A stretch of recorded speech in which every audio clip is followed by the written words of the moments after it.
Nggak kuat dia mau nyusu Nggak lama-lama kuat ya. nyusu yang kuat tuh dia tuh nggak bisa gitu. Itu jadi menyusu sering terputus.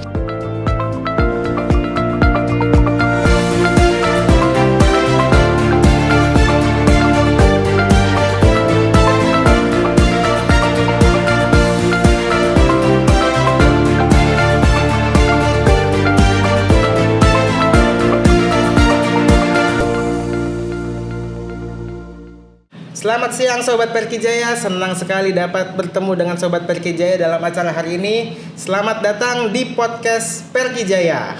Dalam podcast ini kita akan membasmi hoax dan menyebarkan informasi mengenai kesehatan jantung dan pembuluh darah. Dalam episode perdana ini kita akan mengangkat satu tema yang sangat spesial. Kenapa spesial? Karena kita mau membahas sebuah penyakit jantung yang masih belum banyak diketahui banyak orang. Apakah itu? Yaitu adalah penyakit jantung bawaan. Ya, penyakit jantung bawaan ini belum terlalu viral, belum banyak diketahui banyak orang. Kenapa? Karena seringkali penyakitnya ngumpet alias nggak ketahuan. Baru ketahuan pas pasiennya usia dewasa.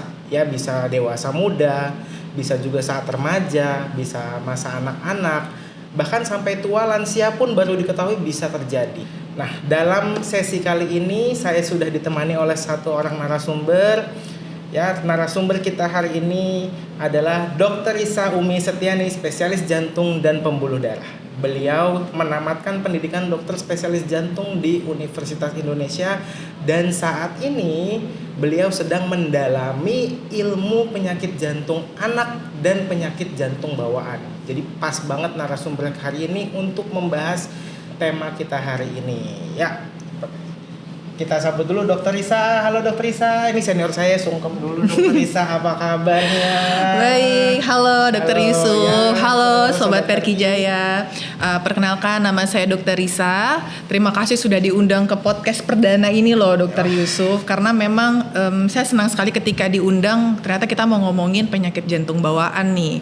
Karena kayak Dr. Yusuf bilang ya, ini memang jadi topik yang saat ini sedang hangat dibicarakan karena trennya tuh lagi meningkat nih. Ya dok, selama setahun belakangan ini. Lagi rame ya ternyata ya. Iya, lagi rame karena memang mungkin seiring era digitalisasi ya dok. Kayaknya mungkin banyak orang tua yang sudah melek informasi, khususnya ayah dan bunda ya sudah melek informasi. Jadi suka datang konsul ke kita nih untuk tanya kira-kira penyakit jantung bawaan itu apa sih? Takut nih anak saya kena dok gitu. Nah ini kebetulan ya dok, kita udah mengumpulkan beberapa pertanyaan populer dari Sobat Perkijaya nih. Kita mulai dari yang paling dasar dulu. Apa sih penyakit jantung bawaan itu? Gimana dok? Oke, jadi penyakit jantung bawaan itu adalah suatu kelainan struktural jantung. Kalau kita ngomongin struktural tuh kita ngomongin bagian-bagian jantung. Baik itu kelainan di ruang jantung, kelainan di katup jantung, kemudian di sekat atau septum jantung, serta di pembuluh darah jantung. Yang mana ternyata kelainan ini dibawa sejak lahir. Tapi seperti tadi Dokter Yusuf katakan bahwa memang tidak semua pasien kita, utamanya anak-anak yang lahir dengan penyakit jantung bawaan itu langsung memunculkan gejala. Makanya ada yang munculnya pada saat dewasa, ada yang memang karena saking kompleksnya itu langsung muncul pada saat lahir. Gitu. Jadi memang saat lahir tuh langsung ada sebenarnya dok kelainan itu. Terus ada jenis-jenisnya nggak? Atau enggak apa aja sih jenis-jenis dari penyakit jantung bawaan itu? Atau ini cuma satu penyakit bawaan, satu penyakit doang? Atau ada banyak teman-temannya yang lain? Gimana dok? Kalau kita bicara tentang jenis penyakit jantung bawaan, sebenarnya dari presentasi klinisnya atau dari gejalanya kita bisa bagi jadi dua nih. Ada yang penyakit jantung bawaan yang biru, artinya nih pasien kita atau anak ini lahir dengan kondisi yang penyakit jantung bawaan yang menimbulkan tampakan biru atau appearance-nya itu jadi biru atau dalam bahasa medisnya kita bilang cyanosis. Nah, ada yang jenis kedua, penyakit jantung bawaan yang tidak biru. Jadi pada saat lahir memang tampaknya tidak biru, Cuman ketika dilakukan pemeriksaan lebih lanjut, ternyata ditemukan penyakit jantung bawaan. Nah, pada terminologi lain, kita bisa membagi jenis dari penyakit jantung bawaan ini menjadi yang satu yang kritikal nih, Dokter Yusuf. Jadi artinya apa sih kritikal itu? Pada saat lahir dia langsung menimbulkan gangguan yang cukup serius. Jadi bayi baru lahir ini langsung menimbulkan presentasi gejala yang harus kita tangani segera. Itu namanya penyakit jantung bawaan kritikal. Udah langsung berat gejalanya sampai-sampai harus dirawat di ruang NICU biasanya. Jadi ICU yang khusus neonatus atau bayi baru lahir. Nah, kemudian jenis yang kedua ada yang kita sebut sebagai penyakit jantung bawaan yang simple. Artinya apa nih simple? Mungkin kita ketika kita periksa pasien anaknya itu hanya ditemukan 1 atau 2 kelainan yang mungkin nanti teknik atau tata laksana operasinya itu mungkin tidak kita bilangnya simple procedures gitu ya. Nah, yang ketiga itu penyakit jantung bawaan yang kompleks. Artinya apa sih kompleks ini? Jadi ketika diperiksa kita temukan kelainannya cukup banyak. Mungkin di ruang jantungnya ada kelainan, plus ditambah dengan septum jantungnya juga ada bolong atau ada kelainan juga, dan juga ada kelainan di pembuluh darah jantungnya. Nah, jadi ini bisa bareng-bareng tuh ya? Bisa bareng-bareng. Dalam satu pasien yang sama. Nah, itu dia. Jadi makanya kompleks ya. Dan tidak jarang pada penyakit jantung bawaan yang kompleks ini operasi ini nggak cuma sekali, ada yang beberapa kali, ada yang 2 tahap, ada yang 3 tahap dan lain sebagainya. Nah, itu kalau kita lagi ngomongin jenis-jenis penyakit jantung bawaan nih, Dok. Oke, Dok. Terus kira-kira penyebabnya apa sih, Dok? Kenapa anak itu bisa lahir dengan penyakit jantung bawaan? Kok dia bisa terjadi kelainan ini? Kira-kira apa aja yang bisa menyebabkan ini terjadi, Dok? Ini saya senang banget sama pertanyaan yang ini nih, karena memang kebetulan nih, Dok, pertanyaan ini adalah pertanyaan paling banyak yang ditanyakan oleh ayah dan bunda yang datang ke poliklinik saya nih, di poliklinik jantung penyakit jantung bawaan. Kok bisa anak saya kena penyakit jantung bawaan? Di keluarga saya nggak ada, Dok, yang kena sakit jantung bawaan. Saya pada saat hamil juga nggak sakit apa-apa. Jadi kebanyakan ini penasaran, karena sebenarnya apa sih yang menyebabkan anak mereka kena penyakit jantung bawaan. Nah, kalau dari literatur nih, Dokter Yusuf, dikatakan 85 sampai dengan 90% penyakit jantung bawaan ini tidak diketahui penyebabnya. Tapi memang dari literatur juga mengatakan ada beberapa hal-hal kunci yang menyebabkan kerentanan seorang anak kena penyakit jantung bawaan. Apa aja tuh, Dok? Yang pertama itu misalnya kita kaitkan dengan mutasi genetik atau abnormalitas kromosom, yang mana itu memang jarang sebenarnya kita periksakan ya pada saat ibu hamil gitu kan, sebenarnya jarang, tapi memang dikaitkan dengan abnormalitas genetik dan kromosom. Yang nomor 2 ini adalah yang paling bisa kita deteksi, itu adalah kondisi sakit pada ibu hamil. Sakit-sakit gimana ini, Dok? Nah, jadi ibu hamil benar-benar nggak boleh sakit atau ada penyakit tertentu yang harus dihindari? Nah, betul. Jadi poin nomor 2 itu betul. Jadi ada kondisi tertentu pada ibu hamil yang menyebabkan kerentanan terjadinya penyakit jantung bawaan pada anak. Contoh yang pertama itu adalah hipertensi. Jadi dikatakan ibu hamil dengan kondisi hipertensi yang tidak terkontrol atau hipertensi berat, nah itu menjadi salah satu resiko untuk anaknya terkena penyakit jantung bawaan. Terus kemudian yang kedua adalah kondisi diabetes. Nah, diabetesnya ini bisa yang diabetes pada saat ibunya sebelum hamil sudah diabetes, atau yang timbulnya memang pada saat kehamilan atau kita bilang sebagai diabetes gestasional. Nah, itu jadi yang nomor 2 itu adalah kondisi kesakitan pada ibu nih. Itu yang biasanya setiap ada pasien anak nih kita selalu tanya nih, Dok, Bu, waktu hamil ada kondisi sakit nggak? Kayak misalnya ada hipertensi, ada diabetes gitu ya. Nah, terus kemudian yang ketiga, faktor kunci yang ketiga adalah adanya konsumsi zat atau obat-obatan tertentu. Obat-obat apa aja pada saat hamil, misalnya nanti kayak ibu-ibu hamil pada takut nih minum obat, kalau sakit malah nggak mau minum obat. Harus kita perjelas nih. Nah, justru ini penting nih. Jadi memang kondisi zat-zat tertentu yang kita bilang teratogenik nih. Untuk teratogenik itu artinya rentan menyebabkan kelainan struktural pada janin, itu contohnya misalnya alkohol. Yang mengandung alkohol atau zat-zat adiktif tertentu. Kemudian penggunaan obat-obatan tertentu seperti misalnya antibiotik itu memang ada yang tidak bisa digunakan pada saat kehamilan. Nah, itu adalah hal yang memang saat ini sudah kita selalu edukasikan kepada ibu hamil.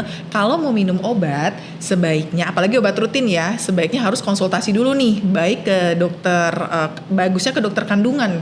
Ke dokter kandungan, boleh nggak saya minum obat ini rutin selama kehamilan? Karena memang konsumsi zat-zat tertentu ini ternyata memang berkontribusi terhadap timbulnya penyakit jantung bawaan pada anaknya.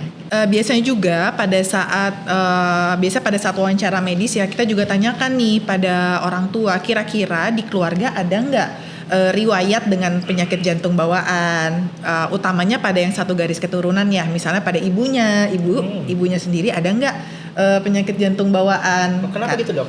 Karena memang ini kan kita kaitannya sama genetik. Jadi turun ya, kalau satu ibunya sakit ada kemungkinan anaknya juga mengalami hal yang sama. Nah maka itu kalau misalnya beliau nanti sampai hamil ataupun sampai melahirkan, kita sebaiknya melakukan screening ada atau tidak nih penyakit jantung bawaan pada anak. Karena kita udah ibunya punya penyakit jantung bawaan nih, ada kemungkinan anaknya juga nih, jadi lebih baik kita periksa. Kita periksakan. Ya kurang lebih itu ya yang paling banyak dari literatur yang dikatakan bisa menyebabkan atau meningkatkan kerentanan seorang anak untuk kena penyakit jantung bawaan ke depannya. Nah, tadi kan kita udah bahas jenis-jenis penyakit jantung bawaan ya. Jadi kira-kira nih dok, gejala apa aja sih pada orang-orang dengan penyakit jantung bawaan? Ya kalau tadi kan ada yang sianotik yang biru ya, kita tahu ya dari lahir udah biru kayak Smurf ya. Tapi kan kalau yang asianotik nih kayak anak biasa nih lahir, lempeng aja dia. Nah, kira-kira gejala-gejala apa yang Sobat Perki perlu lihat pada anak supaya dia bisa kira-kira curiga nih anak jangan-jangan penyakit jantung bawaan nih, kok begini-begini nih. Kira-kira apa nih dok gejala-gejala yang perlu Sobat Perki ketahui? Ya, jadi memang kalau penyakit jantung bawaan kita ngomongin soal gejala, ada yang munculnya memang pada saat baru lahir itu muncul, ada yang memang pada saat dewasa nih, apalagi yang tidak biru ya, kita ngomongin yang tidak biru. Yang tidak biru itu kan jenisnya memang ada beberapa, tapi yang paling banyak itu nomor 1 VSD atau defek dari septum ventricle. Jadi kalau kita ngomongin ruang jantung nih, Dokter Yusuf, kita mengenal ada 2 atrium, jadi ruang jantung di bagian atas tuh ada atrium kanan, ada atrium kiri, sama 2 ventricle. Ini yang ada di bawahnya atrium. Ada ventricle kanan, ada ventricle kiri. Nah, di antara kedua ruang ini, baik antara atrium dan ventricle kan ada sekatnya nih, untuk memastikan bahwa aliran darah nih jalannya satu arah nih. Jadi nggak ada pencampuran antara darah yang miskin oksigen dengan darah yang kaya oksigen. Kalau salah satu ada lubang, misalnya kalau yang di ventricle kita bilang sebagai VSD, kalau yang di atrium kita bilang sebagai ASD atau defek pada septum atrium, maka akan ada gejala. Nah, sama yang ketiga nih terakhir penyakit jantung bawaan selain ASD, VSD ada yang namanya PDA nih yang tidak biru.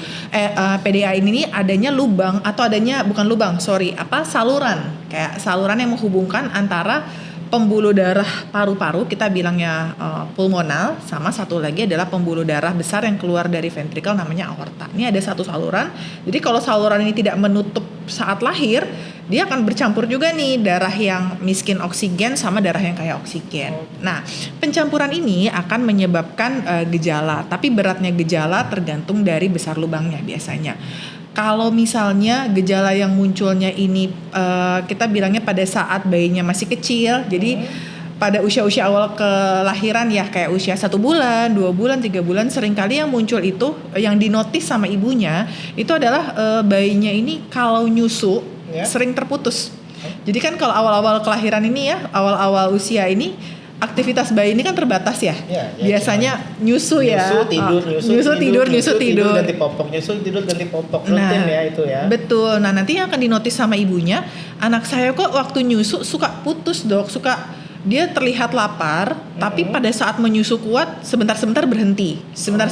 Padahal dia kelihatan masih lapar. Nggak kuat dia mau nyusu lama-lama. Nggak kuat nyusu yang kuat tuh dia tuh nggak bisa gitu. Itu jadi menyusu sering terputus. Terus nomor 2 yang dinotis itu adalah gejalanya adalah kok anak saya berat badannya nggak naik-naik. Gitu. Ini udah umur 3 bulan. Bahkan berat badannya misalnya naiknya sedikit sekali, dokter anaknya udah warning nih, kok ini anaknya naiknya nggak bagus ya. Nah, jadi berat badan yang tidak naik. Terus yang ketiga itu biasanya kelihatan bahwa anaknya ini tampak sesak.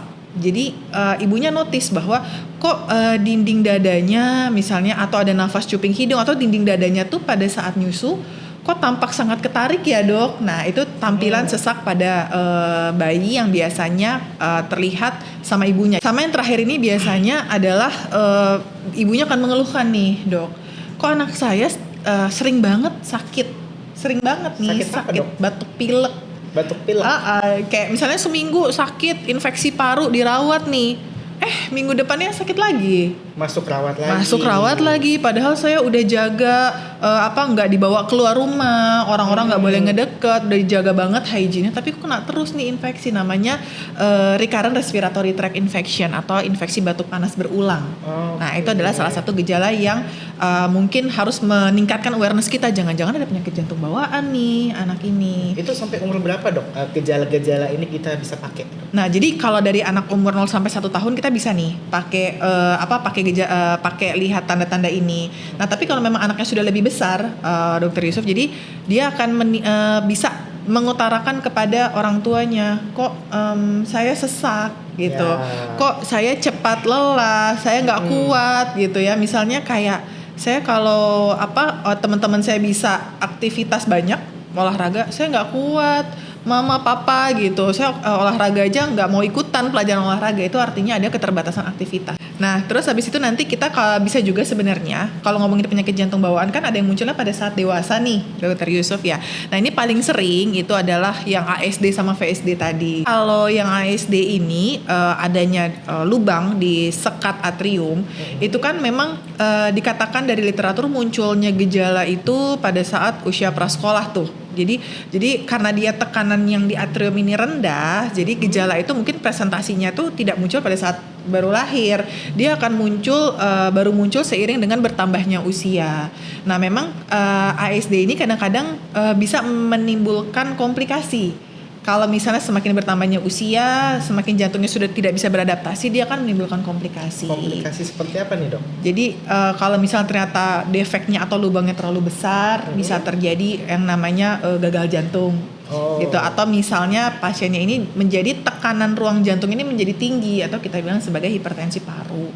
Gitu ya. Dan terus biasanya ini juga akan membuat anak-anak ini sudah mulai, karena ada kondisi ini, anak-anaknya akan mulai menimbulkan keluhan. Nah, ketika menimbulkan keluhan ini biasanya ayah dan bundanya baru bawa periksain, periksa deh anak saya. Ya, keluhannya itu tadi ya, capek, sesek, nggak bisa olahraga. Pada anak yang sudah lebih besar ya. Dewasa pun juga sama, ya. betul. Tiba-tiba cepet capek, sesek, berdebar. Saya sering berdebar, tiba-tiba berdebar, detak jantung saya terlalu cepat. Ketika saya periksakan ke dokter umum nih, biasa ke dokter umum dulu kalau yang dewasa ya. Ke dokter umum, kok di ronsen jantung saya besar. Nah, baru wah jangan-jangan ada masalah jantung, baru pergi ke. Nah, kalau gitu pertanyaan berikutnya adalah, kalau misalnya nih tipe yang tidak biru, tidak ada gejala, kira-kira bisa nggak kita melakukan screening? Lalu kira-kira pemeriksaan screening apa aja sih, Dok, yang Sobat Perki bisa lakukan untuk screening terhadap penyakit jantung bawaan? Dan kapan Sobat Perki bisa melakukan screening, atau kapan waktu yang paling tepat untuk melakukan screening penyakit jantung bawaan untuk Sobat Perki?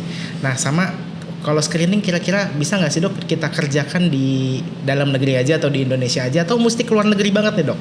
Gimana, Dok? Oke, ngomongin soal screening atau pemeriksaan awal, atau kita bilangnya deteksi awal ya, Dok. Ini menurut saya ini topik yang sangat penting ya. Karena memang kalau untuk PJB ini atau penyakit jantung bawaan ini, screening ini akan menentukan nih, kalaupun ia terdeteksi, nextnya rencana kita apa nih untuk pasien ini, untuk anak ini. Nah, jadi kalau yang kita ngomongin screening, nomor 1 kita harus kenali dulu faktor resiko, sama yang kedua gejala. Pada misalnya kita punya anak ya, pada anak kita ada nggak sih anak ini rentan untuk kena PJB. Jadi kita lihat apakah kalau ini anak kedua saya, anak pertama saya ada PJB atau enggak, atau sayanya sendiri sebagai ibu ada PJB enggak.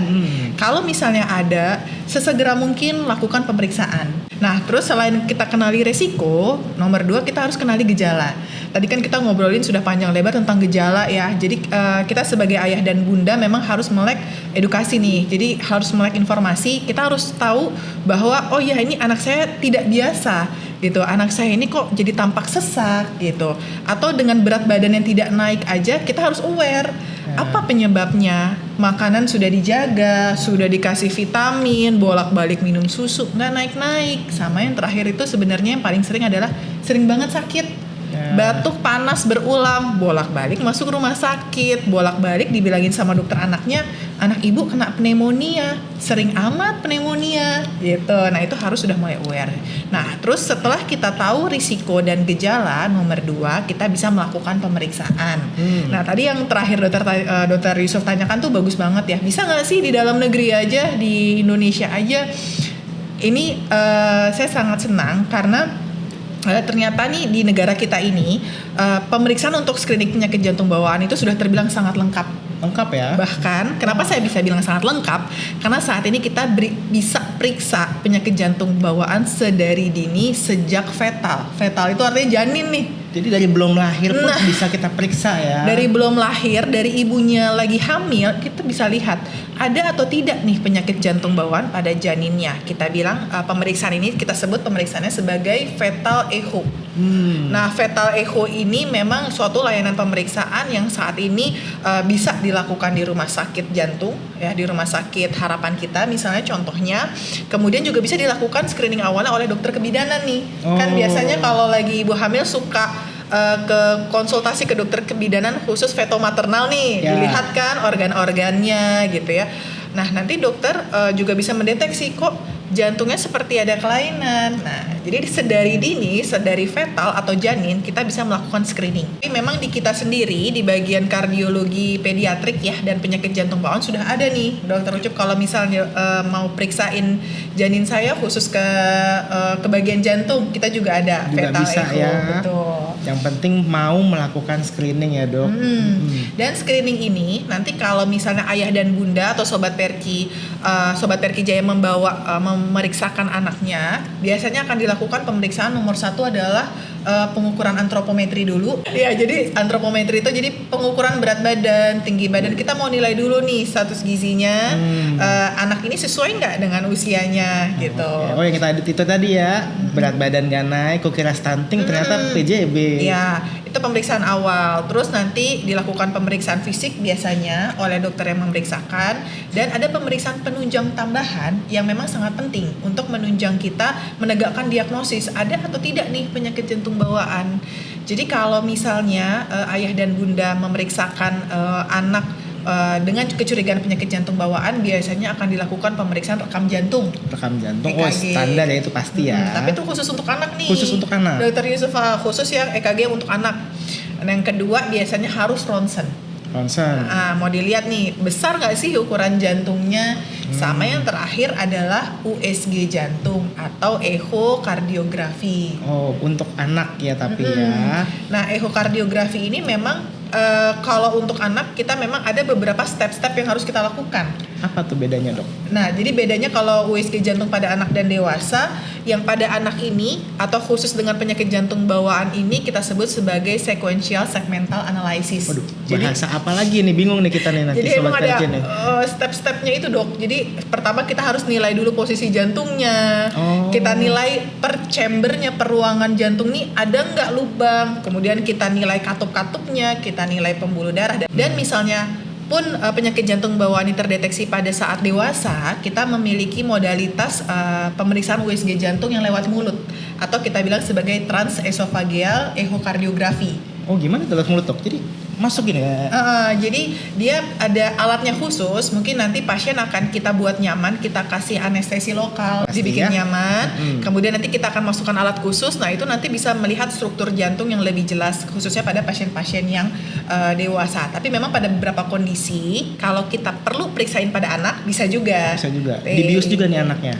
Anaknya kita bius supaya tenang. Oh dibikin tidur ya? Iya betul, bikin tidur. Dan nanti kalau misal ternyata kita nih ketemu penyakit jantung bawaan yang memang curiganya kompleks nih dok, apalagi kita berpikir ini jangan-jangan membutuhkan operasi beberapa tahap nih. Nah itu biasanya kita akan lanjut ke pemeriksaan yang lebih advance. Seperti apa nih dok pemeriksaan yang bisa kita kerjakan? Nah jadi setelah echo kita bisa merencanakan pemeriksaan CT scan imaging, jadi pemeriksaan pencitraan untuk melihat struktur jantung lebih detail, CT scan jantung pada anak, atau misalnya yang terakhir adalah kateterisasi jantung. Oke sobat Perki, penyakit jantung bawaan bisa kita deteksi full dari screening sampai pemeriksaan terkini bisa dilakukan semua di dalam Tata negeri, laksananya pun bisa di sini. tata laksananya juga bisa ya. Sampai Luar kalau harus biasa. operasi itu di Indonesia nggak kalah maju dibandingkan Ya, makanya kalau nggak viral maka tak sayang ya. Iya. Kalau udah kita screening, udah kita periksa, ternyata ada nih kelainan jantung bawaannya. Kira-kira apa yang harus dilakukan nih dok? Tadi kan dokter Risa udah bilang beberapa kali operasi, beberapa tahap ada operasi ini, operasi itu. Apakah emang cuman bisa dioperasi penyembuhannya dok? Ataukah bisa dengan minum obat aja? Biasalah kan Sobat Perki juga kalau dia bilang operasi kan pasti enggan ya. Aduh operasi takut, bisa nggak sih obat aja, gimana kalau menurut dokter Risa? Oke, jadi kalau misal ternyata dari pemeriksaan terdeteksi ada penyakit jantung bawaan, nanti Sobat Perki bisa diskusi nih sama dokter jantungnya, apalagi dokter jantung bagian anak dan penyakit jantung bawaan ya. Jadi kira-kira nih kedepannya nih plannya apa? Karena memang yang namanya penyakit jantung bawaan kan kelainan struktural. Jadi memang struktur itu harus kita perbaiki. Sayangnya tidak bisa dengan obat gitu. Obat ini akan menjadi salah satu terapi penunjang, tapi yang utamanya adalah struktur tersebut harus kita perbaiki. Nah, cara memperbaikinya bisa dengan operasi, bisa dengan kateterisasi sebenarnya. Tergantung lagi sama jenis penyakit jantung bawaannya nih, Dokter Yusuf. Tujuannya untuk menunjang apa nih? Memperbaiki keluhan aja kah? Atau cuman ya biar anaknya nyaman aja atau gimana nih dok? Jadi beberapa obat yang diberikan pada penyakit jantung bawaan itu tujuannya sebenarnya untuk mengatasi gejala, simptom atau gejala ya. Contohnya misalnya pasien ini sudah datang dengan komplikasi lanjut, sudah ada hipertensi paru karena penyakit jantung bawaan, maka kita biasa kasih obat untuk menurunkan tekanan parunya agar pasiennya lebih nyaman, terbebas dari rasa sesak, misalnya seperti itu. Tapi ya lagi-lagi bahwa yang utama itu sebenarnya adalah tindakan untuk memperbaiki, baik dengan operasi ataupun dengan kateterisasi, tergantung dari jenis PJB-nya. Nah, ini kan tadi kita ngomongin tentang operasi sama kateterisasi ya, Dokter Yusuf. Nah, yang bisa kita lakukan, maksudnya apa sih nih? Kalau operasi, berarti kita akan memperbaiki struktur. Artinya, kalau memang ada lubang, dijahit lubangnya supaya nggak berlubang lagi. Kalau emang katup jantungnya itu longgar atau sempit, tentu kita perbaiki nih supaya buka tutupnya bagus. Itu kalau yang teknik operasi. Kalau emang ada yang letak pembuluh darahnya nggak benar nih, kebalik nih kanan sama kirinya, tentu dengan teknik operasi kita bisa memperbaiki letak itu. Dibetulkan ya. Betul. Kayak barang rusak. Dan yang ngomongin soal kateterisasi tadi. Apa tuh kateterisasi ini apa nih dokter Risa? Apakah sama dengan kateterisasi pada orang dewasa? Kalau Sobat Perki tahunya kan kateterisasi pasang ring jantung. Benar. Nah ini pertanyaan yang juga banyak banget ditanyakan sama orang tua nih, utamanya ayah bunda yang ketika dikasih tahu, ibu bapak anaknya kita kateterisasi ya, pasang ring dok nih maksudnya. Ya, tuh kan udah banyak salah paham ternyata ya. Anak saya mau pasang ring jantung. Iya, ternyata bukan ya. Gimana jadi dokter Risa kateterisasi ini? Jadi kalau kateterisasi jantung pada penyakit jantung bawaan sebenarnya itu adalah suatu teknik yang non invasif, artinya non operasi ya. Kita biasanya memasukkan selang kecil dari pembuluh darah di paha, nanti akan masuk ke pembuluh darah di jantung.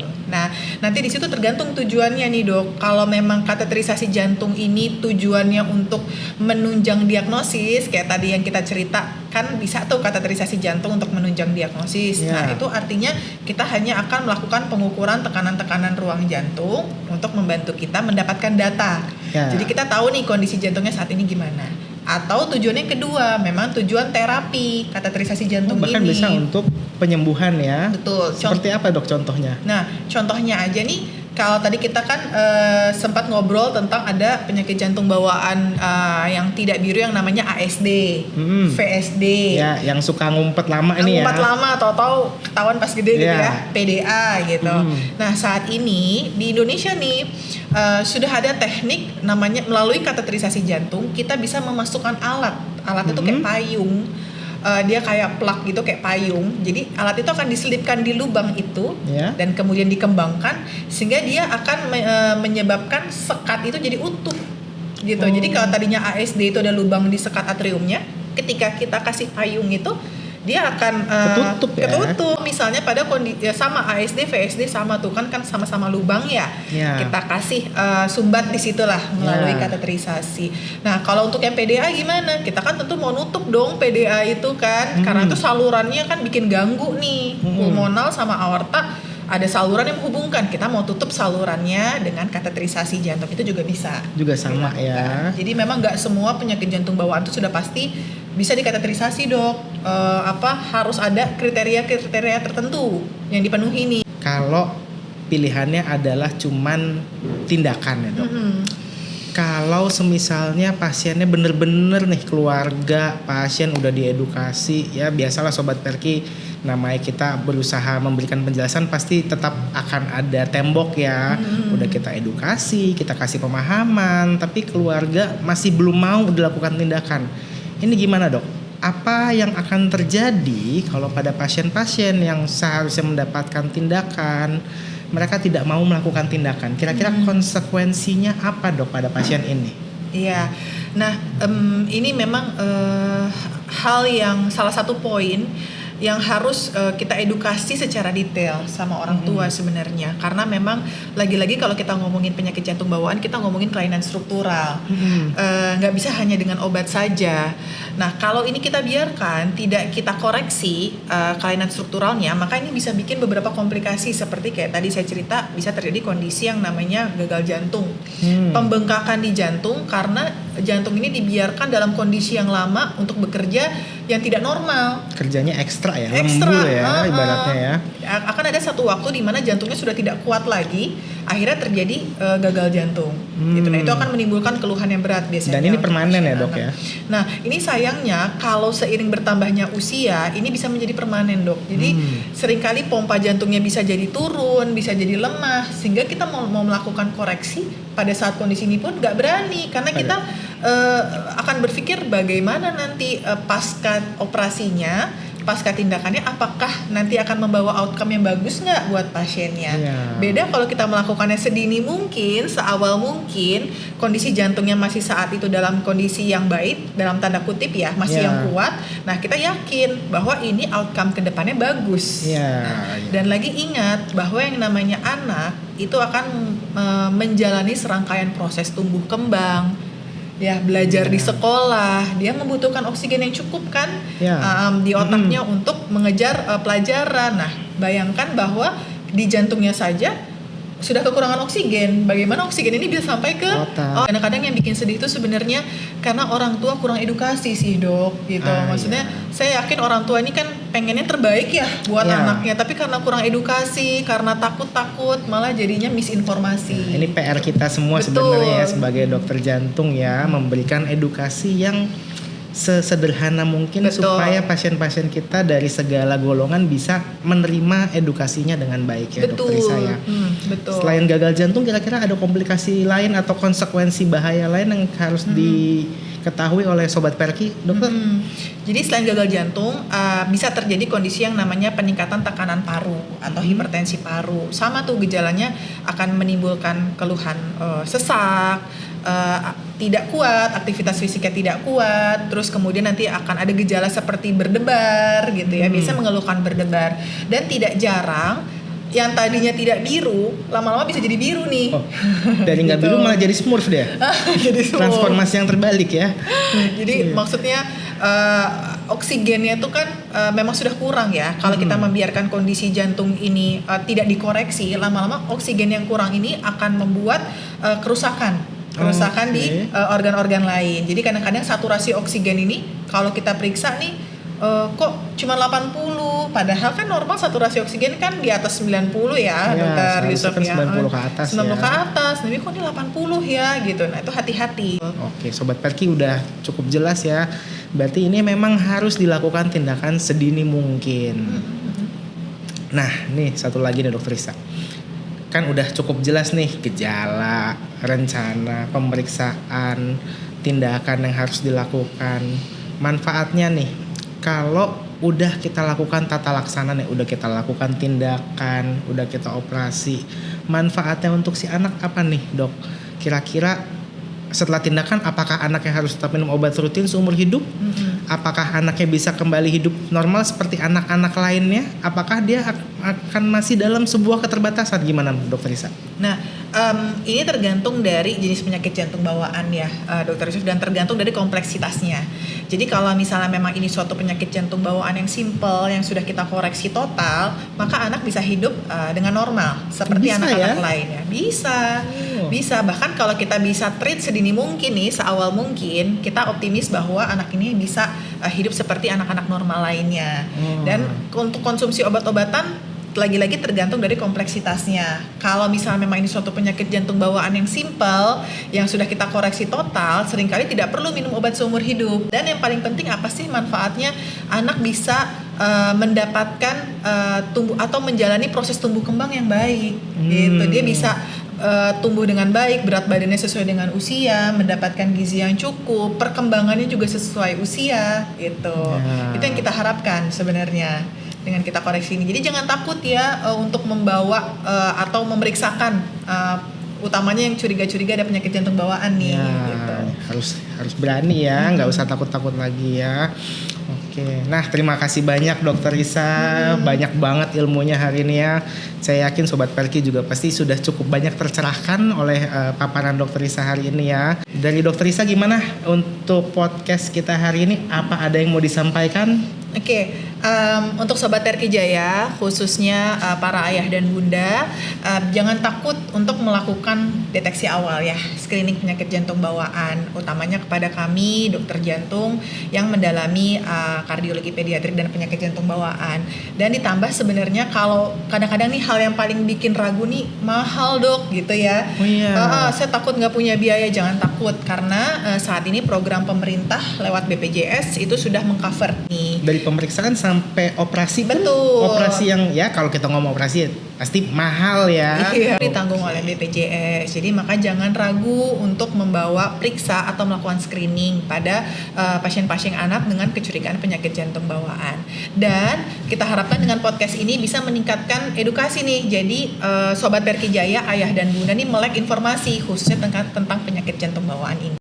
Oke, jadi begitu ya Sobat Perki Jaya, paparan Dokter Risa hari ini dalam rangka CHD Aware to Speak. Semoga membantu Sobat Perki Jaya lebih aware terhadap penyakit jantung bawaan ini. Tidak perlu takut untuk diperiksakan ataupun diobati karena semuanya bisa ditanggung oleh jaminan kesehatan ya. Oke, kalau Sobat Perki Jaya masih punya banyak pertanyaan, boleh klik kolom komen, tanyakan di kolom komentar ya. Jangan lupa untuk menantikan podcast Perki Jaya yang berikutnya. Sampai jumpa di episode yang lain. Jangan lupa klik like and subscribe dan follow akun sosial media Perki Jaya. Sampai jumpa, bye.